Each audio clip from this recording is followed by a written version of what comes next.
नमस्कार, आप देख रहे हैं एनबी न्यूज और मैं हूं आपके साथ सचिन। शुरुआत खबरों की बड़ी खबर के साथ, और ये बड़ी खबर सुप्रीम कोर्ट से सामने आ रही है। देश का नाम इंडिया से भारत करने की मांग, और फिलहाल देश के नाम से इंडिया शब्द हटाने की अर्जी पर सुनवाई जो है वो टल गई है। मामले पर सुप्रीम कोर्ट में यह सुनवाई हुई है, और जो लंबे समय से मांग चलती आ रही थी, जो इंडिया शब्द है यह हटाया जाए, फिलहाल इस पर सुप्रीम कोर्ट में सुनवाई चल रही है। देश का नाम इंडिया से भारत करने की मांग ये चल रही थी। फिलहाल जो खबरें सामने आ रही हैं, इस सुनवाई को टाल दिया गया है। मामले पर सुप्रीम कोर्ट में यह सुनवाई हुई थी। इस पूरे मामले को लेकर लंबे समय से यही मांग चलती आ रही है कि इसका नाम भारत ही रहने दिया जाए। जो इंडिया शब्द है उसको पूरी तरह से खत्म करने की मांग ये की जा रही थी। ये पूरा मामला सुप्रीम कोर्ट में पहुंचा, जिस पर सुनवाई को फिलहाल टाल दिया गया है। जो खबरें अब तक सामने आ रही हैं, मामले पर सुप्रीम कोर्ट में यह सुनवाई हुई।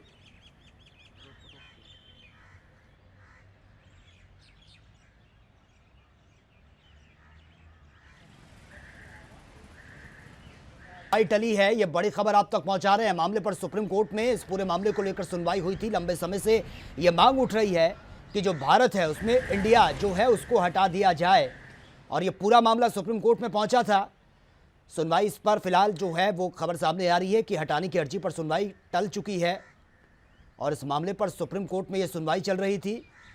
और लंबे समय से यही मांग की जा रही है कि जो भारत है उसमें इंडिया, जो भारत को इंडिया भी बोला जाता है, ये इंडिया से भारत करने की अब मांग की जा रही है कि जो इंडिया था वो इंडिया ना बोला जाए, इसको भारत कहा जाए।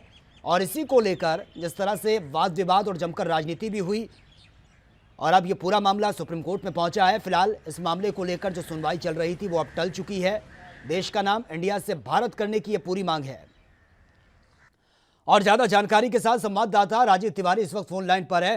राजीव, जिस तरह से ये पूरा मामला सुप्रीम कोर्ट में चल रहा था कि भारत से इंडिया जो है इंडिया भी बोला जाता था, अब तक इसको हटाने की मांग की जा रही है, फिलहाल क्या कुछ अपडेट है आपके पास?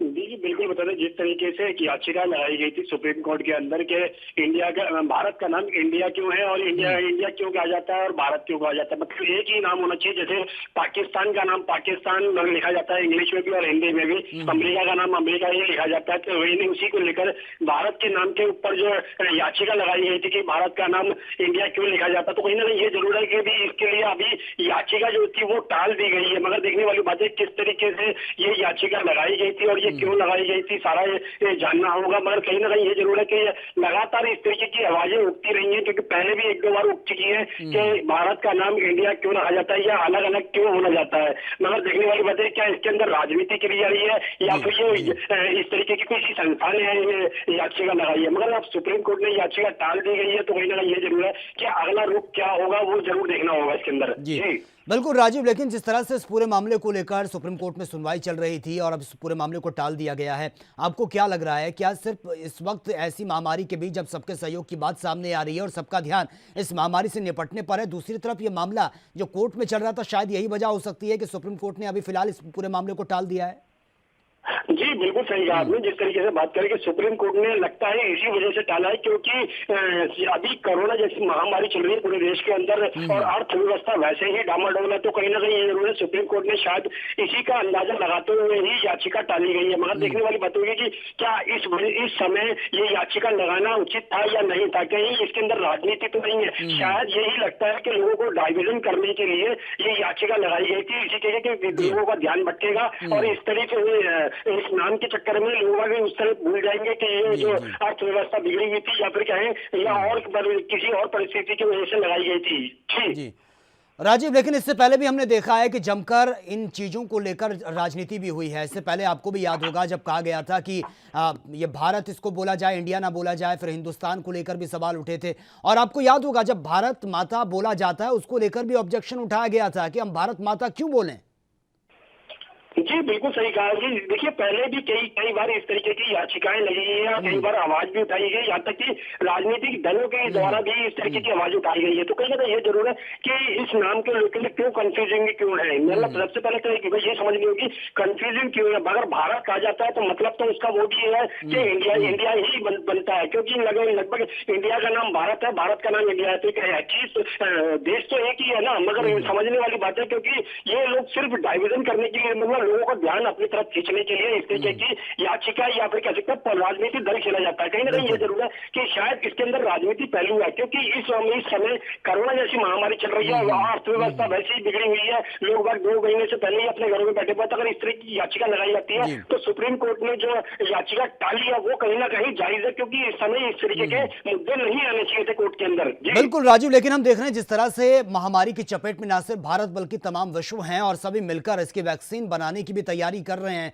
लंबे समय से ट्रायल भी चल रहा है लेकिन सक्सेस अब तक नहीं मिल पाई है। ऐसे में भारत के अंदर इस तरीके की अगर बात सामने आती है कि ये इसको भारत बोला जाए, इंडिया शब्द हटा दिया जाए, वो भी उस वक्त पर जब देश के अंदर ही हालात खराब बने हुए हैं।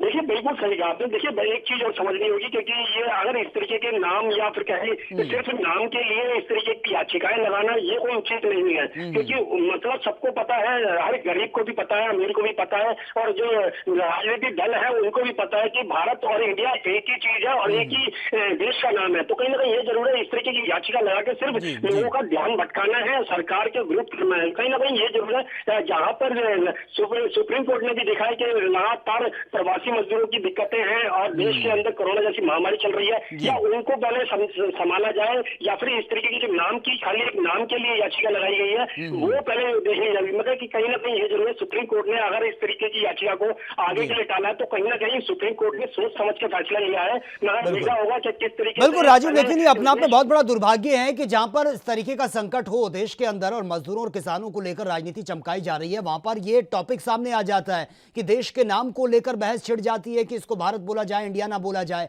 इससे पहले भी हमने इस तरीके की राजनीति देखी है। अब ये पूरा मामला सुप्रीम कोर्ट में पहुंचा है, भले ही ये अब तक सुनवाई जो थी वो टाल दी गई है। आगे कोई अपडेट आपके पास है कि कब इस मामले को लेकर अब सुनवाई होगी? कोई डेट सुप्रीम कोर्ट की तरफ से दी गई हो? एक चीज जरूर स्पष्ट है, इसके अंदर सुप्रीम कोर्ट ने जब याचिका टाल लिया तो कहीं ना कहीं इसकी सुनवाई दूसरी जरूर होगी, क्योंकि आगे के लिए टाल दिया है। मगर अभी सुप्रीम कोर्ट ने इसकी डेट डिसाइड नहीं की है। मगर हाँ ये जरूर इसका कि डेट लगातार शाम से लगता है कुछ देर में आ जाएगी, क्योंकि लगातार कोशिश ये की जा रही थी जिसमें भी याचिका लगाई थी या फिर जिस पहलू के लिए लगाई गई थी, कहीं ना कहीं वो एक सिर्फ राजनीतिक पहलू के तौर पर ही लगाई गई, क्योंकि नाम के लिए डाइवर्जन करना कहीं ना कहीं वो उचित नहीं है। क्योंकि जैसे सबको पता है कि इस टाइम कोरोना जैसी महामारी चल रही है और लोगों को जान दिक्कतें आ रही है, कई हजार लोग मर चुके हैं इसके अंदर और उनको बाकी लोगों को बचाने की कोशिश की जा रही है। मगर सरकार के लिए अभी पहले वो जिम्मेवारी बनती है जैसे कोरोना जैसी महामारी है तो इससे बचाया जाए लोगों को। जी बिल्कुल राजीव, लेकिन जिस तरह के हालात बने हैं उस वक्त अभी जरूरत नहीं है, अभी नाम बदलने से काम नहीं चलेगा, बल्कि काम करने से देश के हालात बदल सकते हैं और काम वो नजर नहीं आ रहा है। जी बिल्कुल सही कहा आपने। देखिए काम और नाम दोनों अलग अलग चीज है, मगर है एक ही सिक्के के दोनों पहलू। मगर कहीं ना कहीं नाम तो जरूर है, क्योंकि नाम जब बचेगा जब काम होगा। मतलब कह सकते जब लोग बचेंगे तो ही नाम का कोई फायदा होगा, या भारत कहे या इंडिया कहे। मगर जब तक कोरोना जैसी महामारी से निपट के ही कुछ नाम के लिए बारे में सोचा जा सकता है। मगर अभी तो पहले जीवन बचाया जाएगा, फिर उसके बाद में अर्थव्यवस्था बचाई जाएगी, उसके बाद में ही देखना होगा कि देश का नाम क्या होना चाहिए या फिर सुप्रीम कोर्ट डिसाइड करेगा इसके अंदर। तो ठीक है, चलिए राजीव, बहुत बहुत शुक्रिया फिलहाल आपका इस तमाम जानकारी के लिए।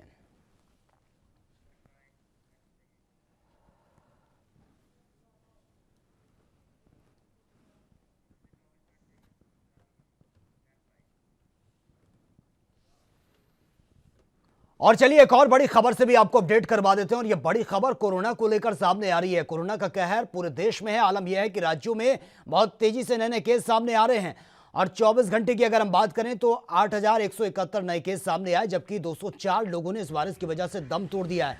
1,98,706 ये संख्या पहुंच चुकी है मरीजों की। आप अंदाजा लगा सकते हैं कि इस वायरस की रफ्तार कितनी तेज है। ये आंकड़ा 2 लाख के आसपास पहुंचने वाला है और हो सकता है जिस गति से ये नए नए मामले सामने आ रहे हैं आज शाम तक ये आंकड़ा 2 लाख तक पहुंच सकता है। तो देश में अब तक 1,98,706 तक मरीजों की संख्या पहुंच चुकी है। ऑल ओवर आंकड़ा हम आपको बता रहे हैं देश भर का, और तमाम राज्यों में हालात ये हैं कि नए नए केस सामने आने के बाद सरकारों के हाथ पांव फूल गए हैं। ऐसे में छूट दे दी गई है। लॉकडाउन 5.0 की शुरुआत हो चुकी है। पूरा देश इस वक्त अनलॉक कर दिया गया बॉर्डर को छोड़कर, और देश के अंदर जिस तरह के हालात बने हुए हैं, हर घंटे के हिसाब से नए नए केस सामने आ रहे हैं। और अभी तो बहुत से केस ऐसे हैं जिनकी कोई टेस्टिंग अब तक प्रॉपर तरीके से नहीं हो पाई है। बहुत से सस्पेक्टेड केस हैं जिनकी रिपोर्ट अब तक आना बाकी है, और ऐसे में यह संख्या डराने वाली सामने आ रही है। हालांकि बार बार यह भी कहा जा रहा है कि कई ऐसे केस हैं जो पूरी तरह से रिकवर हो चुके हैं, क्योंकि रिकवर की दर भी बहुत तेजी से बढ़ रही है।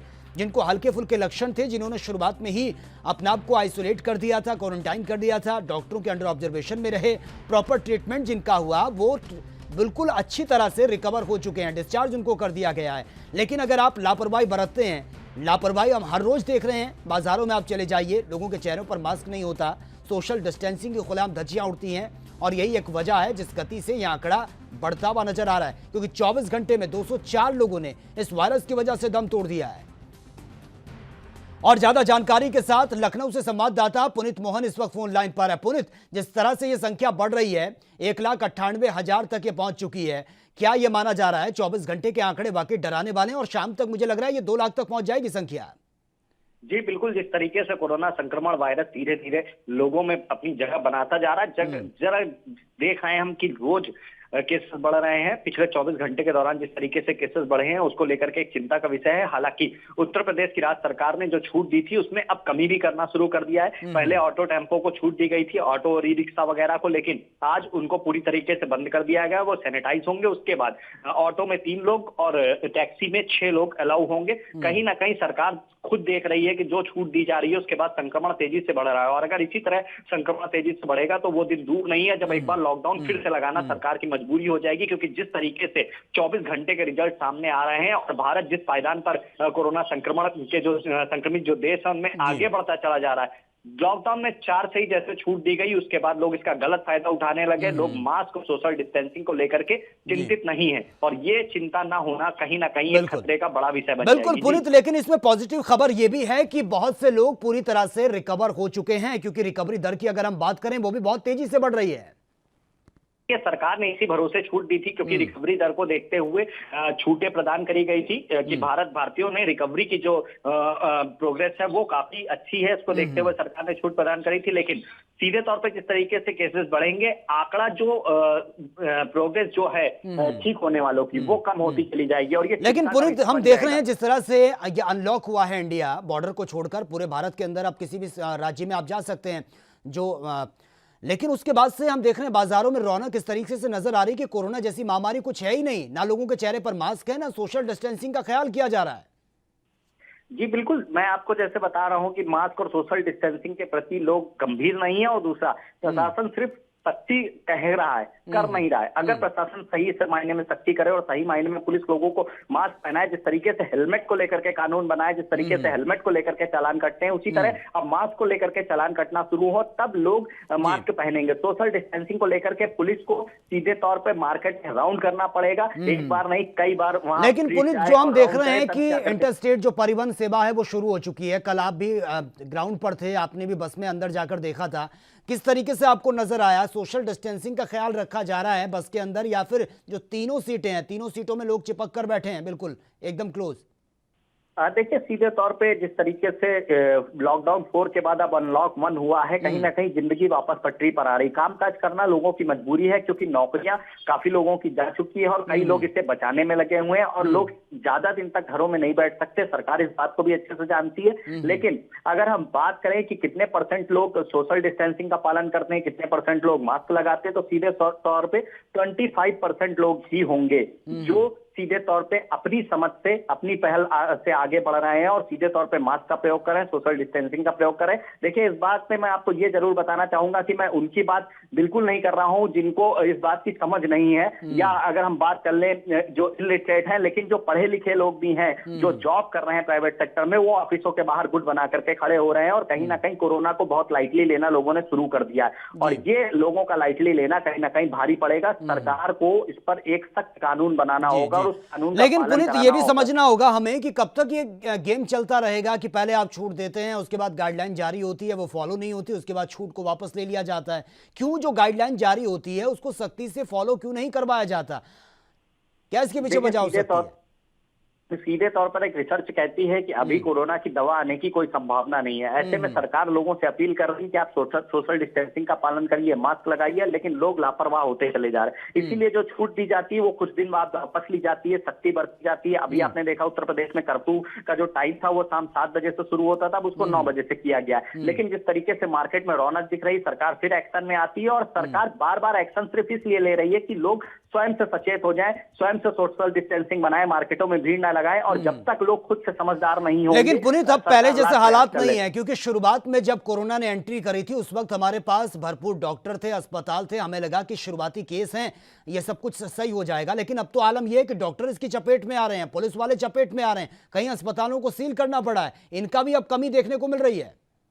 जी बिल्कुल, जिस तरीके से कोरोना संक्रमण के शुरुआत में हमने देखा कि हमारे पास अच्छा पैरामेडिकल स्टाफ था और बड़े अस्पताल थे, कुल मिलाकर के कहीं ना कहीं चिकित्सा विभाग मजबूत था। लेकिन जिस तरीके से आंकड़े बढ़ रहे हैं, ये ओवरलोडेड होते चले जा रहे हैं। जिस तरीके से हम वेंटिलेटरों की संख्या अपने देश में जानते हैं, जो सरकार के लिए सबसे बड़ा चिंता का विषय है, इसके साथ ही डॉक्टर्स हैं, पुलिसकर्मी हैं, ये भी कोरोना के चपेट में आ रहे हैं, और कई डॉक्टर्स की इसमें मौत भी हो चुकी है। चिंता का विषय बना हुआ है। कई प्राइवेट हॉस्पिटल ऐसे हैं जहाँ पेशेंट गए और बाद में वो कोरोना पॉजिटिव निकले, उन हॉस्पिटलों को भी सीज करना पड़ा है। ऐसे में सरकार रोज एक मीटिंग हर राज्य में, मुख्यमंत्री जो होते हैं बड़े अधिकारियों के साथ मीटिंग करते हैं, नई रूपरेखा तैयार करी जाती है। लेकिन जब तक वैक्सीन नहीं आ जाती है, ये समस्या निरंतर बनी रहेगी। और इससे सिर्फ इसका एक ही इलाज है कि लोग स्वयं से ये मान के चले कि सीधे तौर पर कोरोना संक्रमण किसी को भी हो सकता है। मास्क लगा के निकले, सोशल डिस्टेंसिंग का पालन करो, जितना हो सके भीड़ भाड़ वाली जगह और मार्केट से दूर रहें। जी ठीक है, चलिए पुनीत, बहुत बहुत शुक्रिया फिलहाल आपका तमाम जानकारी के लिए। दिल्ली से संवाददाता राजीव तिवारी इस वक्त फोन लाइन पर है।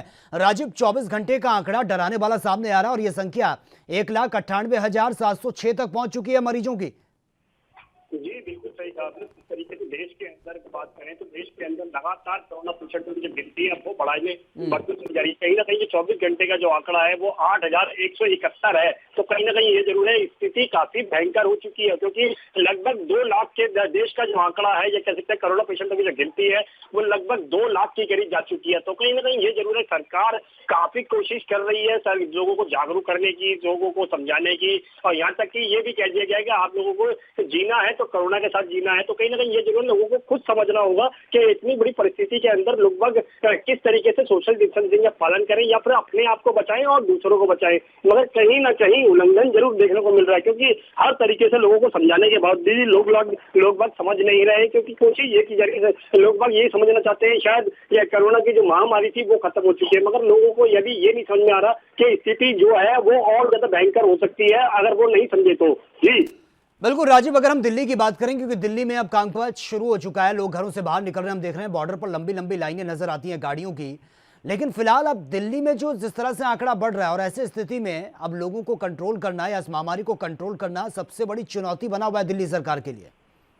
देखिए बिल्कुल सही कहा आपने। देखिए दिल्ली सरकार की ये चुनौती पहले भी था और आज भी है, क्योंकि दिल्ली सरकार ने पहले जरूर स्पष्ट कर दिया कि हमारे पास भरपूर इलाज के लिए वेंटिलेटर हैं, अस्पतालें हैं, सारी चीजें हैं, सुविधाएं हैं, मगर डरने की जरूरत नहीं है। मगर अब जब दिल्ली सरकार को ही डर लगने लगा है, क्योंकि लोग बस सोशल डिस्टेंसिंग का पालन नहीं कर रहे, जिसकी वजह से गिनती लगातार बढ़ती चली जा रही है। क्योंकि पर डे का हमें 24 घंटे का हर दिन का जो आंकड़े नजर आ रहे हैं वो लगभग 7,000, 8,000, 9,000 या फिर कहें 1,200 से ज्यादा के करीब आए हैं। और कहीं ना कहीं ये भी देखा हमने कि कई दिनों तो ऐसे भी आए हैं 7,000 के करीब आंकड़े आए हैं। तो कहीं ना कहीं चौंकाने वाली स्थिति तो है, क्योंकि दिल्ली के लिए भी और देश के लिए भी। मगर जिस तरीके से दिल्ली सरकार खुद अब पैर पीछे खींच रही है, क्योंकि लोगों को भी लग रहा है कि जब हरियाणा सरकार ने और यूपी सरकार ने अपने बॉर्डर बंद कर दिए तो दिल्ली सरकार को भी बॉर्डर बंद करने पड़े।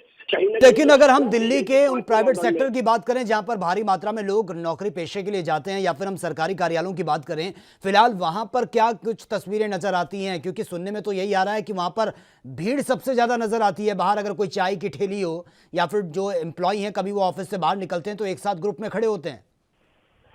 बिल्कुल सही कहा आपने। देखिए यहाँ पे बात करें सरकारी सेक्टर है, सरकारी सेक्टरों के अंदर भी लोग बात सोशल डिस्टेंसिंग का पालन सिर्फ कैमरे की वजह से या फिर सिक्योरिटी की वजह से कर रहे हैं। मगर जब बाहर निकलते हैं तो बाहर निकलने के बाद वो एक ऐसे ट्रेंड सर्कल में चले जाते हैं, यानी कि सोशल डिस्टेंस का जो पालन करना है वो ही भूल जाते हैं। ये तो सरकारी सेक्टरों के बाद भी देखने को मिला है हमें और प्राइवेट सेक्टरों के बाद भी देखने को मिला है। मगर एक चीज गौर करने वाली, सरकारी सेक्टरों के अंदर फीवर चेक करने के लिए सिक्योरिटी गार्ड खड़े हुए हैं, फीवर चेक करते हैं, अंदर सैनिटाइजर दिया जाता है, ये सारी सुविधाएं मगर सरकारी सेक्टर में। प्राइवेट सेक्टरों में ये चीज सुविधाएं भी नहीं है, क्योंकि जब कंपनियों के अंदर जाते हैं तो गिने चुने एक ही व्यक्ति होता है जो फीवर चेक करता है, या फिर वो भी कई बार तो वो भी चेक नहीं करता मगर अंदर चले जाते हैं। जब अंदर चले जाते हैं तो औरों को भी दिक्कतें होती हैं और भी मरीज बढ़ने की चांसेस जो होते हैं वो लगातार और भयंकर हो जाते हैं। क्योंकि अंदर जब चेकिंग नहीं हुई और सिक्योरिटी गार्ड ने चेक नहीं किया तरीके से तो वो अंदर भी जाएगा और वो बाहर भी जाएगा, पड़ सकती है। चलिए राजीव, बहुत बहुत शुक्रिया फिलहाल आपका इस तमाम जानकारी के लिए।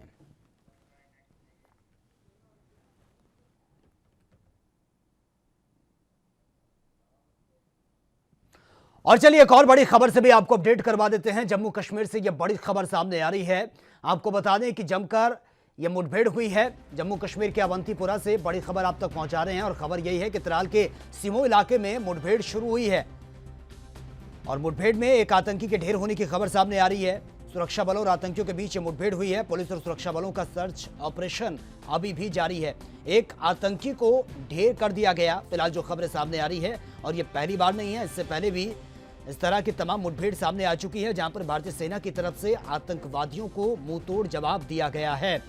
तो फिलहाल सर्च ऑपरेशन ये अभी भी जारी है। पुलिस और सुरक्षा बलों का एक आतंकी को ढेर कर दिया गया है, जो इनपुट अब तक सामने आ रहे हैं, और बाकी आतंकियों के छिपे होने की आशंका जताई जा रही है, जिस वजह से सर्च ऑपरेशन अभी भी जारी है। पूरे इलाके को घेर लिया गया है और एक आतंकी को ढेर कर दिया गया है। और फिलहाल खबरें ये भी हैं कि भारी मात्रा में इनके पास से गोला बारूद भी बरामद किया गया है। तो जम्मू कश्मीर के अवंतीपुरा में यह मुठभेड़ हुई है सुरक्षा बलों और आतंकियों के बीच तराल के सिमो इलाके में, और फिलहाल पूरे इलाके को घेर लिया गया है सुरक्षा बलों की तरफ से। एक आतंकी के मारे जाने की खबर है। इस मुठभेड़ में बड़ी कामयाबी ये मिली है। पुलिस और सुरक्षा बलों को पूरे इलाके को घेर लिया गया है। सर्च ऑपरेशन अभी भी जारी है और ये पहली बार नहीं है जब आतंकवादियों की तरफ से इस तरह की घुसपैठ करने की कोशिश या गोलीबारी ये की गई हो। इससे पहले भी पाकिस्तान की तरफ से और आतंकवादियों की तरफ से इस तरह की घिनौनी घटनाओं को अंजाम दिया गया है।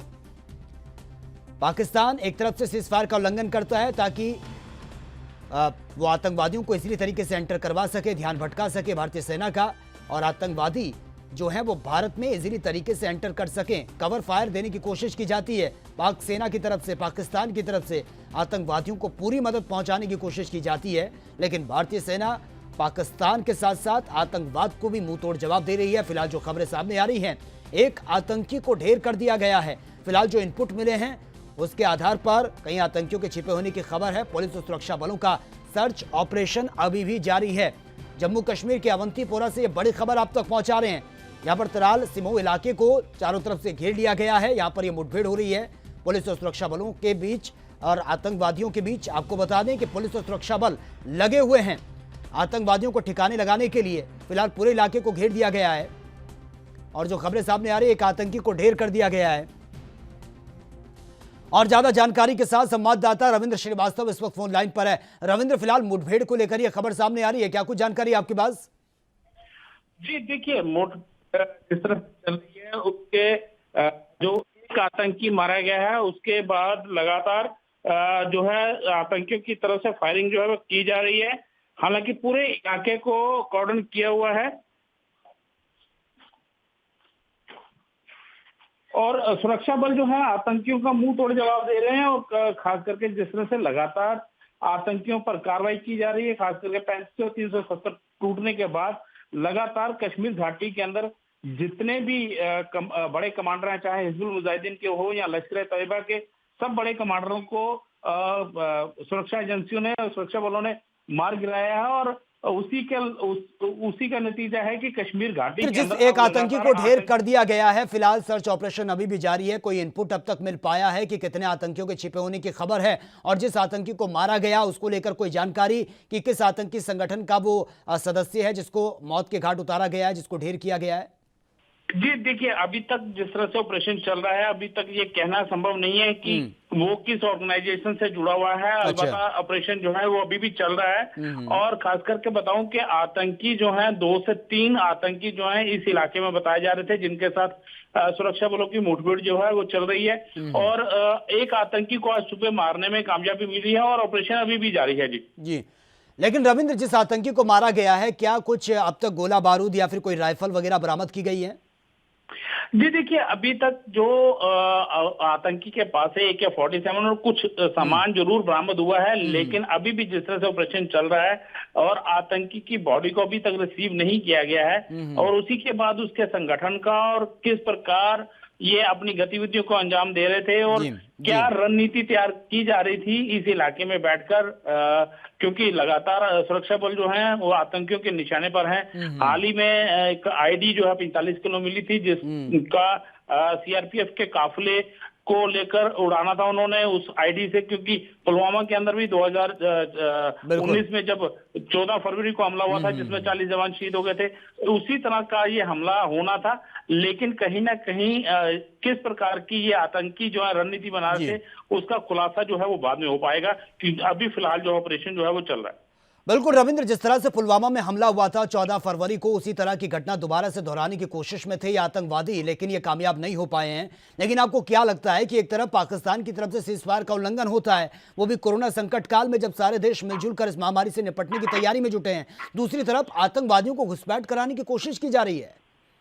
जी बिल्कुल, देखिए 28 तारीख की बात करें तो पिछले महीने की, तो लगातार उस दौरान पाकिस्तान लगातार उन इलाकों को टारगेट करता रहा है, खास करके एलओसी से सटे जितने भी इलाके हैं वहां पर भारी गोलाबारी जो है वो पाकिस्तान की तरफ से की जा रही थी। मंशा साफ थी कि किसी तरीके से आतंकियों की घुसपैठ जो है वो करवाई जा सके। लेकिन अगर कहें तो सुरक्षा बल जो है, सेना जो है पूरी तरह से मुस्तैद थी, जिसके चलते एक बड़ी कामयाबी जो है सुरक्षा बलों के हाथ लगी है। 13 आतंकी जो हैं वो मारे गए हैं मेंढर के सामने वाले इलाके में पाकिस्तान के अंदर, वहां पर 10 आतंकी मारे गए हैं। वहीं नौशहरा के कलाल में जब घुसपैठ करते हुए 6 से 7 आतंकी जो थे वो घुसपैठ करके भारतीय क्षेत्र में 20 मीटर तक अंदर दाखिल हो चुके थे। उसके बाद सेना ने जब फायरिंग की है तो उनमें 3 जो है आतंकी मारे गए हैं और एक आतंकी जो है जख्मी है, बाकी आतंकी वहां से भाग गए हैं। और वहीं मेंढर के इलाके में अगर बात करें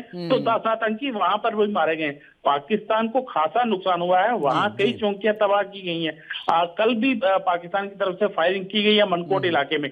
तो कहीं ना कहीं लगातार घुसपैठ जो करवाई जानी है, क्योंकि लश्कर के आतंकी जो है बड़े बड़े कमांडर जो है वो कश्मीर घाटी के अंदर खत्म हो चुके हैं, मारे जा चुके हैं। लेकिन रविंद्र, जिस तरह से बार बार इस तरह की घटना को अंजाम दिया जा रहा है, कभी सीज़फायर का उल्लंघन, कभी आतंकवाद को घुसपैठ कराने की कोशिश, इससे साफ तौर पर पाकिस्तान की बौखलाहट समझ में आती है। क्योंकि आतंकवादियों को कवर फायर देना और ये भारतीय सेना का ध्यान भटकाना, यानी कि बहुत इजीली तरीके से आतंकवादी एंटर कर सके और यहां पर पहुंचकर जमकर तबाही मचा सके। क्योंकि खबरें तो यहां तक हैं कि बहुत से आतंकवादी कोरोना पॉजिटिव हैं और मकसद यही है कि भारत में आकर वो जमकर तबाही मचा सके। जी बिल्कुल, देखिए कहीं ना कहीं से जो पाकिस्तान के अंदर जिस तरह से कोरोना की हालत बनी हुई है, हजारों के जो है मौत हो चुकी है, कोरोना पॉजिटिव की संख्या वहां पर लगातार बढ़ रही है और कई आतंकी जो हैं कोरोना संक्रमित भी हो चुके हैं। ऐसे में उन आतंकियों की पाकिस्तान घुसपैठ करवाना चाहता है, खास करके मेंढर के इलाके में जहां नाले पड़ते हैं, जो बरसाती नाले हैं, इन दिनों उनमें पानी नहीं रहता है, तो वहां से वो घुसपैठ करवाना चाहता है। जंगल का काफी इलाका है, वहां से घुसपैठ हो सकती है। इसको लेकर सेना अलर्ट है पूरी तरह से और लगातार उन पर नजर भी रखी जा रही है। लेकिन जिस तरह से पाकिस्तान उन कोरोना संक्रमित आतंकियों को इस पर भेजना चाहता है कश्मीर घाटी के अंदर, ताकि यहां पर संक्रमण का खतरा और बढ़ाया जा सके, और अगर सेना के जवान उन आतंकियों की लाशों को उठाते हैं तो उनको संक्रमण का खतरा होगा। लेकिन सेना की तरफ से अपने जवानों को हिदायत दी गई है कि अगर आपने आतंकियों के शव उठाने हैं तो उन पीपी किट जो है उनको खास हिदायत दी गई, पहनकर ही। बिल्कुल, और ये जरूरी भी हो जाता है। रविंद्र, चलिए बहुत बहुत शुक्रिया फिलहाल आपका तमाम जानकारी के लिए।